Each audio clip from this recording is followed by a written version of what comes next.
Мен өзімді таныштырбай кеттім окшойт. Сарылдык уулу Илгиз Шаменов. Бұл Кемпир-Абад иши боюнча түрмөдө жаткан талапкердин ыйгарым укуктуу өкүлүмүн. Бир аз биякта айткандын оозу жаман, ыйлагандын көзү жаман болуп, бул жетим тоо Кемпир-Абад сыяктуу өзүнүн позициясын билгендер бир аз биздин оюбузча 7 айдан бери түрмөдө жатат да. Эми мисалы Бөлтүрүк агабызга окшогондор өлкөгө миллиондогон зыянды алып келгендер бул жерден үй камагына чыгып кетип атат. Бөлтүрүктүн агасы Өмүрбек Бөлтүрүк деген киши бар эле. Биз ал кишилер болуп ушу Кумтөрдүн кыргыз элисине өтүшүнө, анын ичинен Нарын областына 1% бөлүнүшүнө болгон жыйындарга активдүү катышып келгенбиз. Эми Бөлтүрүк мырза бир аз ысырапкорчулук кылып, дивандарды кымбат баалуу сатып алып, көптөгөн миллиондорду дизайн же керексиз ысырапкорчулукка жол берип, зыян келтирип аткан кишилер чыгып кетип атат да, анан өзүнүн оюн, позициясын билдиргендер айлап, 7 айлап ушу түрмөдө отурат да. Эми жакшы жагы деле бар. Өнүктүрүү фонддор, туризм фонду иштеп атат. Нарын элине жана 1% бөлүп бердиңиз 0,6 кылып. Ошо фонд боюнча бир аз учкай айта кетейин, туура түшүндүңүздөр. 0,6% бөлүндү Нарынгачы Кумтөрдөн. Баткенге да 500 миллион фонд бөлүндү. Бул фонддордун кечиресиз бир аз положение менен уставтары так туура жазылбагандыктан рамкага кирип, эч ошо каражаттар эффективдүү иштебей атат. Эми иним эме боюнча угуптур, Кемпир-Абад боюнча. Камакта жатат, анан позициясын бербей деп атасыз. Качан кыргыз мамлекетине 100% пайдалуу чечим болуп аткандан кийин позициядан айланасыңбы? Колдоп бер да, колдо да андан көрө. Позицияңды өзгөрт да, өзгөртүп тур. Мына деп грамотный адам келип кагазды карайт биринчи очередь. Архивди карайт, архивде кандай экен мурун? Биздин пайдабызга чечилип атыптырбы азыр же зыян болуп атыптырбы? Биз 1 метр жерди бербейсек анда каршы чыкса болот, 1 сантиметр жер берген жокпуз да, биз алып келдик бүт баарын. Талаш жерде айылдар, 10 чакта айылдарда талаш жерлерибиз бар болчу. Жарымынан өтүп кеткен, жарылып. Алардын бардыгын алдык.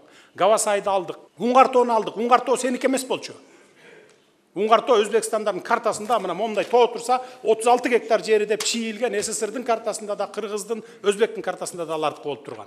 Ошон үчүн Каримов алып келип 16-жылы танкасын коюп койгон.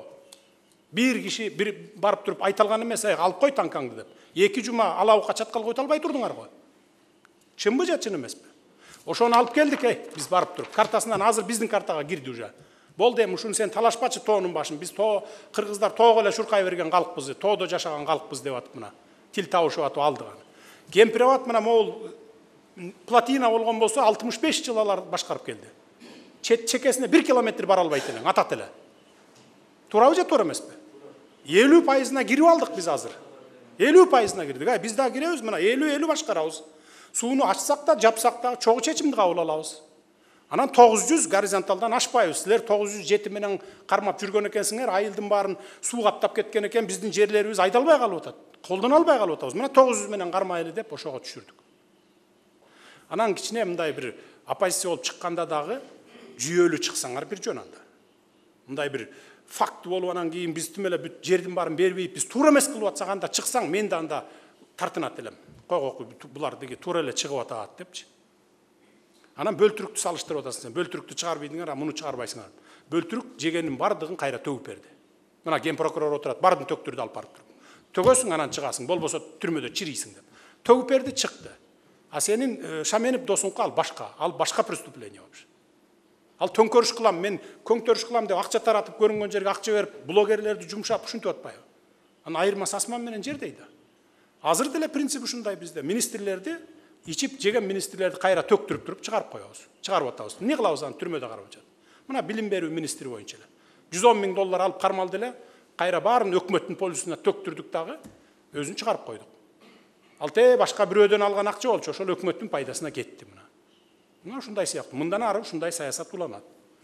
Жедиңби, жегениңди 2 эсе 3 эсе кустурабыз, төктүрөбүз, кайра кайтарып туруп, анан кийин чыгарып кое беребиз. А берки башка преступление, ал башка иш ал. Коомго зыян келтире турган ишти жасап атса, анан биз неге башынан сылап отурушубуз керек алар? Андай болбойт сылануу. Фонд боюнча Нарынга 6% боюнча деп. Анан бир мындай эле максатсыз пайдаланып кетпесе экен деп атпайсызбы? Аныңыз туура. Буга чейин кум төрүш дегенден баштап көлгө 1% берип келатат. 1%-тин пайдасын, таза кирешесин берип келатат да кум төр. Эч бир жыргап кеткен бир объектта курулган эмес, элге пайда да келген эмес, бүт жеп уурдап кетишкен да. Азыр прокуратура текшерип атат 2013 жылдан беркисин баарын, 10 жылдан беркисин баарын текшерип атат. Пайдалуу нерсе салынган эмес. А нарындыкка 500 канча миллион чогулуп калган экен, мен анын бир тыйын коротпойсуң дедим да, азыр мамлекеттик ипотекалык компания аркылуу жаңы үйлөрдү куруп, кичинекей бир 5-6 үй болсо да куруп туруп, бир 5 этаж же 9 этаж, эгерде положенный үй болсо 9 этаж курабыз. Элге 20 жылдык эме менен берели деп атам. Мына то есть түшкөн акча элге кичине пайдасын тийгизсин, бир көзгө көрүнөрлүк бир иш болсун деп ошону неме кылып атабыз. Мындан ары аларга сөзсүз неме болот. Так, пайда болот, пайдасыз кетпейт андай акчалар. Саламатсызбы, урматтуу Садыр Нуркожоев, жана бүгүнкү жалпы менин кесиптештерим. Бүгүн бизге аябай жакшы күн болуп атат. Кыргыз элинин тарыхында өзгөчө күн болуп атат. Мындай кандидаттар менен биринчи жолу президент жолугушу уюштуруп атат. Бул мүмкүнчүлүктү түзүп берген үчүн сизге чоң ыраазычылык. Баарыбыздын атыбыздан билдирем. Анан менде бир суроо. Мен Сагидаева Салтанат Ариповна Жусуп Баласагын атындагы Кыргыз университетинде көп жылдан бери мугалим болуп иштейм. 35 жыл өмүрүм ошо жерде өттү. Кандидат наукмун, доцент. Бүгүн эң биринчи суроом сизге бере турган. Ушул бардык кандидаттарды бир жерге чогултуп, ушул Ленин районундагы баарыбыздын кеп кеңешибизди уга турган элди жалпы бир дем алуу күнү чогултуп, баарыбыз барып ошо жерде элдин алдында өзүбүздүн программабыз менен тааныштырып, ар бир шайлоочу өзү жөнүндө маалымат берип, анан Кыргызда жакшы кеп бар, эл тараза, эл сынчы дейт. Ошо жерден жалпы элдин сөзүн уксак деген менде бир сунушум бар. Андан кийин дагы бир сунуш. Эми мен окутуучу катарында, окумуштуу катарында Манас таануучумун өзүм. Көп жылдан бери Манас таануу сабагынан улуттук университетте сабак берем, бардык факультеттерге. Азыр бизде бир ушул мүмкүнчүлүктөн пайдаланып, сизге бир суроо берип калайын деп атам. Бул суроо азыркы жакынкы күндө биздин сааттарыбыз бекит, ошол сааттарыбыз бекип жаткан учурда кээ бир улуттук университеттеги факультеттер Манас таануу сабагын өтпөйбүз, кабыл албайбыз деген мындай мамиле болуп жатат да. Анан кийин негизги кыргыз тилди өнүктүрүү маселеси, программасы бул азыркы мезгилде өтө көйгөйлүү маселелердин ичинен. Анан ушул кыргыз тилинин өзөктүү булагы, өзөгү ушул Манас эпосунда. Манаста биздин идеологиябыз, биздин жашообуз, көз карашыбыз, тарбиябыз баардык ошол Манас эпосунда. Эгер ошол Манас эпосу менен тааныш болсоңуздар, жаштарды эң биринчиден бала бакчалардан баштап азыр жогорку окуу жайларына чейин Манас таануу сабагын толук кандуу өткөрүшүбүз керек. Саатында көбөйтүшүбүз керек. Азыркы биз окутуп аткан сабак болгон 18 саат лекция, 12 саат практикалык иш. Бул 36 сааттын ичинде эч нерсе чечилбейт.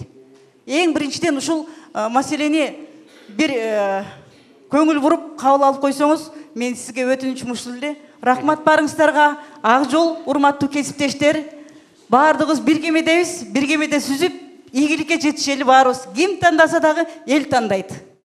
Бир нерсени айтып кетейинчи, бул тарых үчүн. Анткени бул жерде жалаң саясатчылар отурасыңар, илимдүү адамдар отурасыңар. Өзбекстан менен маселе чечиште, чек ара чечиште өтө оор болду.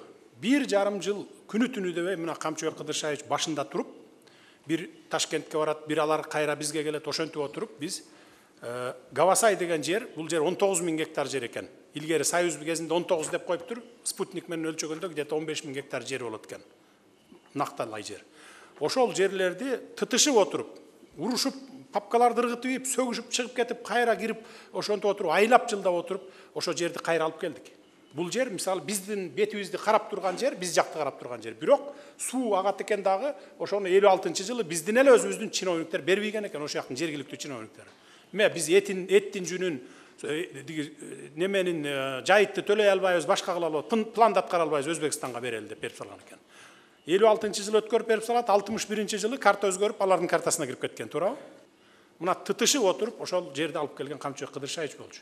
Ошон үчүн мен геройлук, баатырлыкты бердим. Мына ушул тарых үчүн ушу баатыр берейинчи депчи. Анан аны да баягы досуна баатыр берип алды, анан тигинти минти деп неме кылды, жазып чыкты көпчүлүгү эми сайттар. Бирок тарых өзүнүн баасын берет, документтерди карап туруп берет. Сиздин демеңизди эске алабыз, сааттарыбызды караганда манас таануу менен кыргыз тилинин окутуусу боюнча деп. Мен муну билим берүү министрине айтып коеюн. Биздин мыйзамыбызда жазылып турат, бүт талапкерлердин бардыгына бирдей тең шарт түзүлүш керек деп. Ошол эле учурда карап көрсөк, материалдык, финансылык жагынан шарттар кээ бирөөнүкү көбүрөөк, кээ бирөөнүкү азыраак.